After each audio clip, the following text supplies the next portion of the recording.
All right, let's talk about maintenance.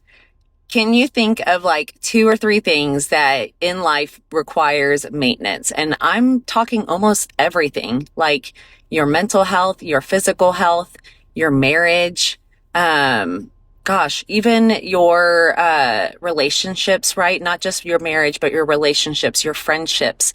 Everything needs some type of maintenance. And we'll talk about like physical health because that one seems to be one that unfortunately gets missed sometimes. And even for me, because I unfortunately got out of the habit of putting all my vitamins and supplements into my little daily container. And for some reason, I keep putting it out there that I'm like, all right, I'm going to put everything back into the container so it's easier to do. But what I notice is that I do tend to miss days because I get in a hurry, in a rush, and I just don't want to take out all the bottles.